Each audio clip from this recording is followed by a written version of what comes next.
আলহামদুলিল্লাহ, আমরা এসেছি বীরে শিফা। এই যে হাজী সাহেবরা পানি ভরে নিচ্ছে এখান থেকে। সাহাবেরা কোনো একটা সফরে অসুস্থ হয়ে পড়লে রসুল করিম সাল্লাল্লাহু আলাইহি সাল্লাম মুখের লালা নিয়ে এই কূপের মধ্যে দিয়ে আজও অবধি এই কূপটি অক্ষত রয়েছেন এবং দেখেন অক্ষত রয়েছেন। হ্যাঁ, এখান থেকে এই যে পানি অটোমেটিক পানি ওঠে, এই যে এখান থেকে পাইপ দিয়ে নিয়ে এই যে ট্যাঙ্কি করে দিয়েছেন এবং এখানে সুন্দর করে সুন্দর করে দিয়েছেন। এই যে দেখেন, এই যে চমৎকার এলাকা। আল্লাহ তাআলা হয়তো এই পানির উছিলায় অনেককে সুস্থ করে দেন। মাশাআল্লাহ, মাশাআল্লাহ। আল্লাহ তাআলা সবাইকে সুস্থ করুন।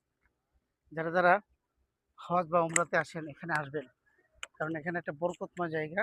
এই পানি খুবই বরকতময়। আপনারা যারা সম্ভব হয় এই পানি এখান থেকে নিয়ে নেবেন।